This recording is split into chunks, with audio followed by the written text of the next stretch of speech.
नदीम भाई, ये आपका इलाका, आपकी ज़मीनें। ऋषि भाई बता रहे हैं कि ये सारी आप ही के बुज़ुर्गों की ज़मीनें हैं, थी मतलब अब तो नहीं है, थी। और हम लोग गांव के बिल्कुल एंड की तरफ हैं, आगे की तरफ अगर इंद्री की तरफ जाएं तो हम लोग यहाँ हैं। और यहाँ चारों तरफ स्कूल कोठी पीछे, स्कूल कोठी भी है पीछे। कहाँ है, किस तरफ है? ये पीछे स्कूल कोठी भी है। और हम लोग जा रहे हैं जो आपने बताया था ना, चाड़ वाला पीर, हाँ चार। तो उधर जा रहे हैं। और इसकी कहानी इन्होंने कुछ बताई है, मैं इनके अल्फाज़ों को दोहरा देता हूँ।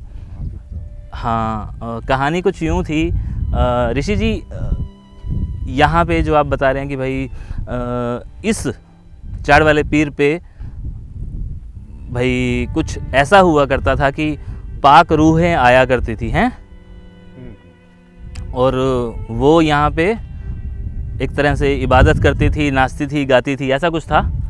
और वो ये सारा काम रोज़ होता होगा, लेकिन गांव के एक आदमी ने ये चीज़ें एक दिन छुप के देख ली। और छुप के देखने के बाद वो झाड़ियों में देखता रहा। और जैसे कि इनका जो रोज़ की पूजा इबादत ख़त्म हुई तो उन्होंने किन्होंने प्रसाद बांटा था? चाड़ साहब ने प्रसाद प्रशुद्ध बांटा। और उन्होंने कहा जी सबको प्रसाद दे दिया, जो भी उनके आगे नुमाइंदे थे, सेवादार थे, उन्होंने कहा जी सबको प्रसाद दे दिया। तो उन्होंने कहा जी हाँ जी दे दिया। तो उन्होंने कहा कि वो जो बंदा झाड़ियों में बैठा है ना, जो हमारे को देख रहा है, हमारे को सुन रहा है, उस आदमी को दिया? तो उन्होंने कहा जी नहीं जी, उसको तो नहीं दिया। तो उन्होंने कहा जी जाओ फिर उसको भी तो दे के आओ। उसको दिया गया और फिर उसको बुलाया भी गया और उसको कहा कि भाई क्या देखा? तो उसने कहा, उसके पास कोई लफ्ज़ नहीं थे। तो उसने कहा कि ठीक है, जो भी देखा ना तो रोज़ देख, कोई दिक्कत नहीं, लेकिन इसका ज़िक्र गांव के अंदर कभी मत करना। तो वो आदमी फिर आने लगा, जब भी उसका दिल करता वो आता, देखता, लेकिन अंदर एक खुशी सी हो गई थी, तो वो चाहता था कि किसी के साथ शेयर करे। तो ऐसे ही उसने ना एक दिन गांव के अंदर कुछ लोगों से बात शेयर कर ली, और जैसे ही शेयर की वो फिर गांव के कुछ और भी लोग आने लगे। अब गांव के कुछ और लोगों को तो बिल्कुल भी दिखाई नहीं दिया, लेकिन इसके उल्टे ये हुआ कि जो आदमी ये था, इसका हाल बुरा होने लगा। कुंदन ना, कुंदन चमार। अच्छा, वो कुंदन चमार था। तो वो कुंदन साहब धीरे धीरे बीमार होने लगे। धीरे धीरे उनके जिस्म पर वो सारी चीज़ें उल्टी पड़ने लगी। धीरे धीरे जो पहले अच्छी जा रही थी, सीधी जा रही थी, बाद में उल्टी पड़ने लगी। और धीरे धीरे वो आदमी बीमार होते होते इस दुनिया फ़ानी से चला गया।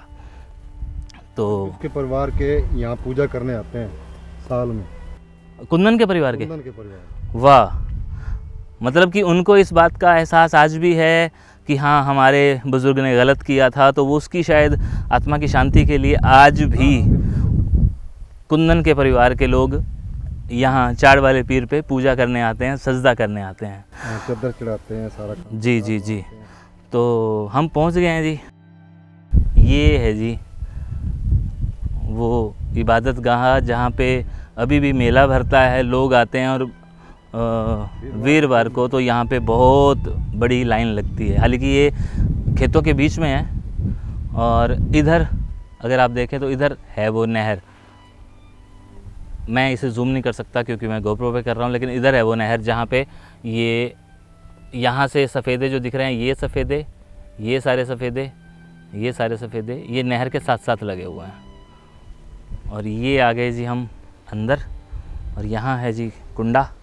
एक बाणिया है, अब भी करनाल से आता है जी। अच्छा, वो 2 मिठाई के डब्बे ले आता है और आए वीरवार आता है। वो ये पत्थर उसने लगवाया। लो जी, कुछ थोड़ा बहुत पानी गांव वाले सेवा करी, बाकी जो अंदर पत्थर लगवाया ना, अच्छा, उन्होंने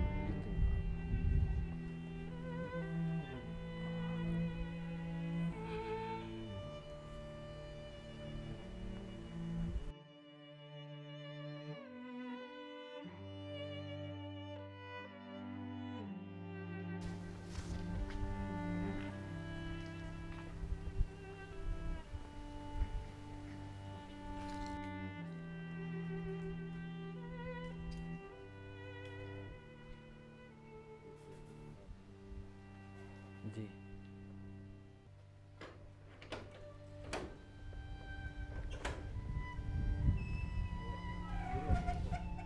ये जो आप चाड़वाला पीर के सिराने पर पेड़ की एक सीनरी देख रहे हैं जो एक फ्लैक्स के तौर पर है, वास्तव में यही बड़का वो पेड़ है जिसे आप याद कर रहे हैं, जो सदियों पहले यहाँ था, लेकिन आज वो पेड़ नहीं है, उसकी याद है।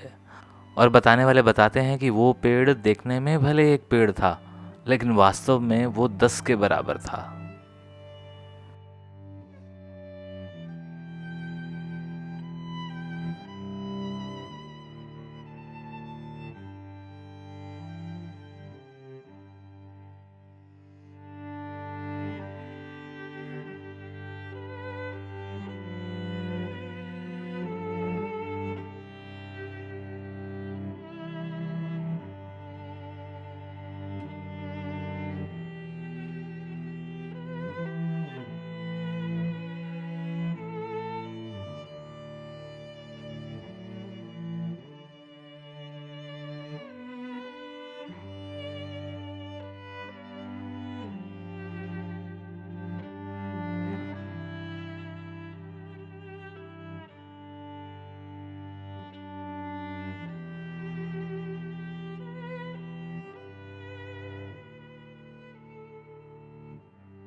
और जिस नहर का जिक्र आप अक्सर करते हैं कि वो नहर जो अंधियारा बाग को काट कर बीच में से बनाई गई थी, वो दिखाइए।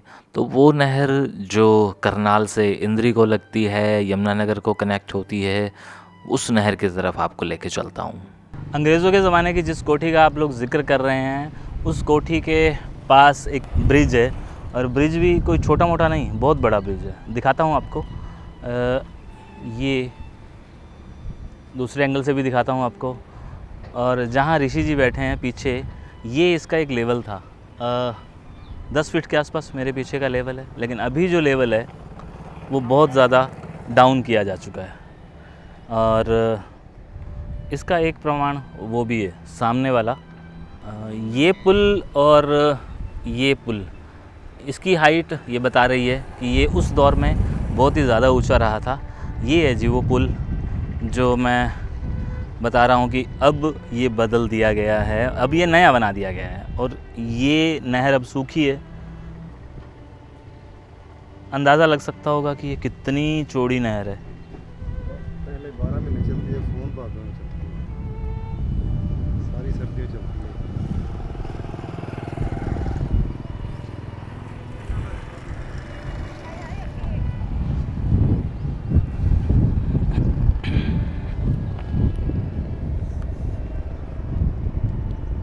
और ये वो सेंटर एरिया, अगर इधर जाके दिखाऊं तो मैं ये दूर तक, और इधर ये बताया जाता है कि पहले ये 12 महीने चलती थी, लेकिन अब ये सिर्फ सावन भादों में ही।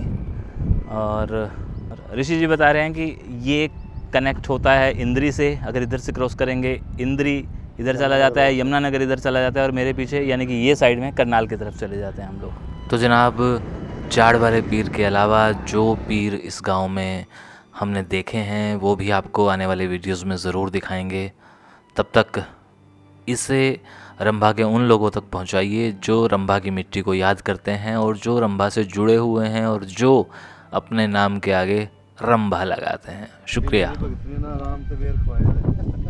ऋषि जी ने मुझे यहाँ पे भी बेर खिला दिया। मैंने राजस्थान में बेर खाए थे प्रदीप जी ने, और यहाँ हरियाणा जिला करनाल रंभा में मैं आया हुआ हूँ, और यहाँ पे मेरे को देखो बेर, और वो भी लंबे वाले बेर, लेकिन मिठास इनकी वैसी जैसी गोलियां बेर की होती है।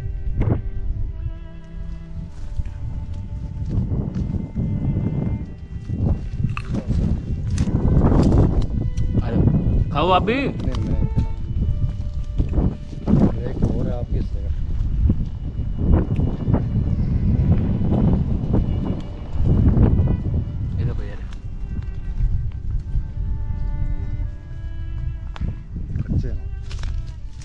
वो छोड़ दो, वहाँ हैं बड़े बड़े।